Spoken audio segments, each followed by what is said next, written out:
EcoArts TV. EcoArts TV. EcoArts TV. By Parachute Studio. Have you ever heard of Frida Kahlo? Frida Kahlo was an artist that lived between 1907 and 1954. Her father was German and her mother was native Mexican.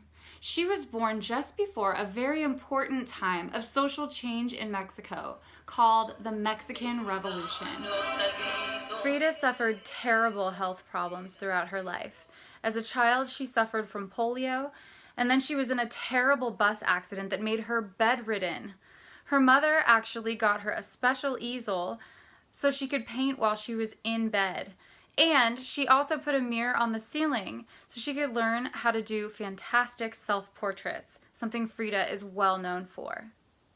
Frida was often called a folk artist, influenced by the artistic creations of native people and peasants with no formal training in art, like paper flowers and papier-mâché sculptures. In many of Frida Kahlo's self-portraits, she's accompanied by monkeys, dogs, and parrots, all of which she kept as pets. A lot of people are talking about what kind of animals you should be able to keep as pets. For example, should you be able to keep an endangered animal if you take really, really good care of it? Well, if you're anything like me, you would certainly love to get at least up and close to an endangered animal, which is why today, our art project, we are going to actually be drawing South China tigers, the most endangered tiger, and we're going to use our own image to show us up close and personal with this tiger. South China tigers are the smallest and most critically endangered of all the tigers. Some would put the number at about 20 tigers left in the wild, and others think that the South China tiger is actually already extinct in the wild. They say there might be about 100 of them in captivity, which is mostly zoos and parks. There are at least a few things that we can do together to protect tigers and other endangered species and their habitats. One is to create and follow laws that protect these animals and prevent what's called poaching. In other words, hunting or capturing these animals. In the United States, we have the Endangered Species Act, which helps to protect endangered and threatened animals and plants, as well as their habitats and the ecosystems that they live in. As you know, when one species disappears, it's often like a domino effect, where all of the other animals and species have to adapt to a whole new world without them. Remember, extinction threatens up to 1 million plants and animals. Today, you're going to learn how to draw an endangered animal, the South China tiger, and we're going to find an image of ourselves somewhere in our house, a picture, or we could also draw ourselves as well. And we're going to put ourselves next to this incredible endangered animal. Now, this is a little bit like magic, mostly because most of us will never be up and close next to a real tiger.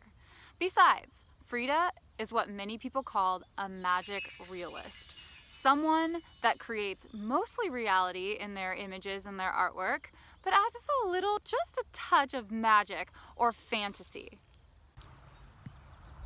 Let's get started. Now it is time to press pause and please gather your materials. For this activity, you are going to need a pencil and eraser, one piece of paper, a photo of yourself, colored pencils or something similar, plus a black fine Sharpie or black pen. You might possibly need one extra piece of paper and a pair of scissors in case you accidentally draw your tiger off center. As you can see, I started out by drawing my tiger on the left side of my paper and later changed my mind, cut out my tiger, and placed it on a new piece of paper. So you can decide whether to follow along exactly with me where you have to cut out your tiger, or you might decide now how you want your final tiger to look on your finished artwork. Start out by grabbing your pencil and eraser and drawing a circle the size of your tiger's head. Remember, you can push pause at any time during this video. Next, you're going to make a vertical line from the top of the circle to the bottom of the circle, followed by a horizontal line that's just a little bit curved towards you, going across the circle, just like a globe. You'll notice I'm drawing very lightly with my pencil so we can erase later. The next step is to draw the nose of the tiger, which touches the middle of your circle and goes a little bit past the bottom part of your circle. Go ahead and draw a small circle for the tiger's nose. Next, it's time for the ears. Go ahead and add a half circle on the top left and top right for the tiger's ears. Now I'm drawing a circle to represent the tiger's chest. It's going to look a little funny at first, but the more we add to the tiger's body, the more it will look like an awesome tiger.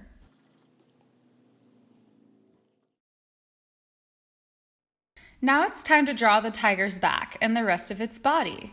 Follow along as I trace around its body and its paws.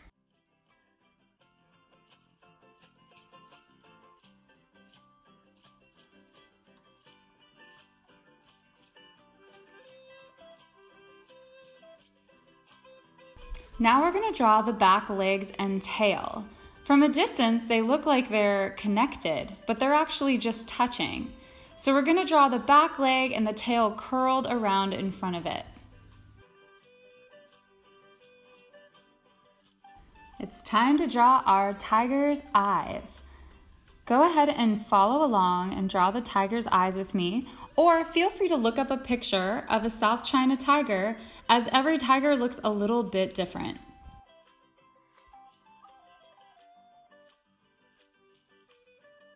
Our tiger's nose looks a bit like a triangle. You'll find that the top bit has a little curve over it, but if you are a second or third grader and you just want to draw a triangle for the nose, that is perfect with me. If you want to get a little more detailed, add some curves and follow along with me. Draw the curve for the mouth and start adding a little fuzz to that chin. We're going to start adding a lot of fuzz to our tiger because its outline, of course, is covered in fur.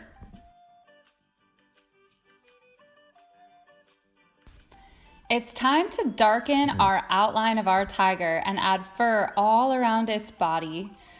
You can follow along with me, or you can go ahead and just start adding. Now is the time to add any details like toes, like claws, whiskers, before we go ahead and start adding the tiger's stripes.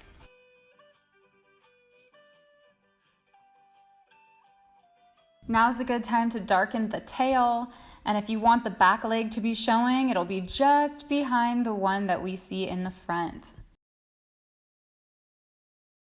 It's time to go over everything with that black Sharpie or pen. So go ahead and grab your black Sharpie or pen, and of course there's going to be a few lines like the ones we put on the face that we are going to erase, because I don't know any tigers that have a big vertical line in the front of their forehead.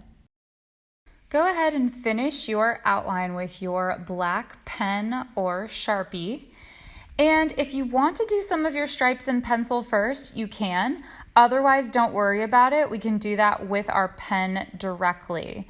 Do erase all of your pencil marks once you are happy with what you have with your pen. Feel free to use your imagination on your tiger's stripes. Tiger stripes are like a fingerprint. Everybody's is different. If you'd like to copy mine, feel free to push pause and copy my stripes. Once you have finished with your black pen or Sharpie, it's time to erase all your pencil marks to reveal your ferocious tiger. Now it is time to color in your South China tiger. Grab your colored pencils or your crayons or pastels or markers, whatever you have available.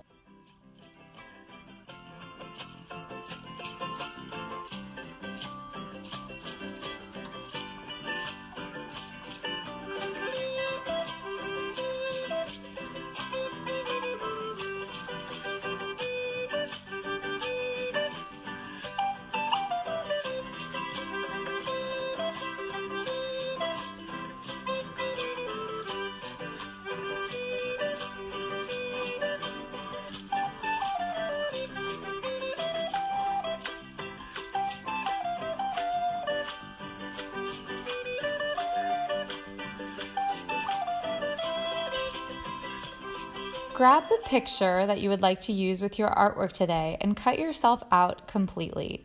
You might have more than one picture to experiment with. Just remember to leave plenty of space for the frame. We are going to finish this off with a beautiful Frida Kahlo style frame.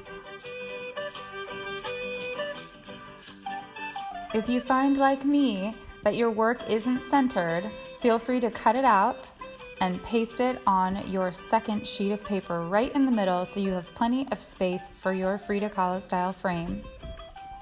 Then locate that pencil because we are going to draw all kinds of beautiful flowers and birds and anything you imagine in the style of Frida Kahlo's The Frame.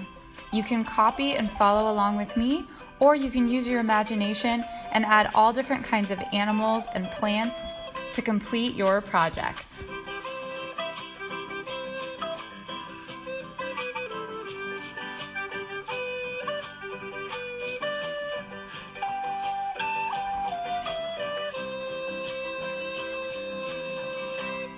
Depending on how long it takes you to do the frame in pencil, you might have time to add black pen before you start coloring everything in with your colored pencils or other art supplies. Go ahead and finish up with some wild colors, bringing your artwork to life in the style of Frida Kahlo. Please do get creative here, and don't be shy about adding a little bit of magic. You can go back at any time to Frida's The Frame and pause it so that you can look at what her frame actually looked like in its original form.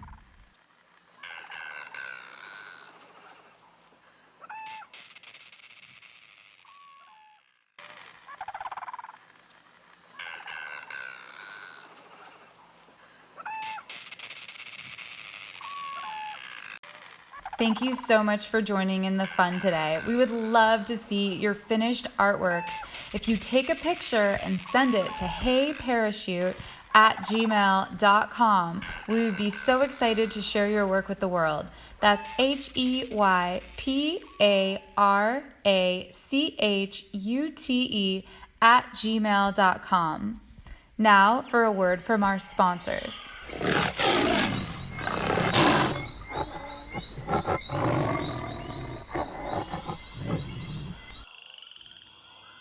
Thanks for tuning in. We will see you next time.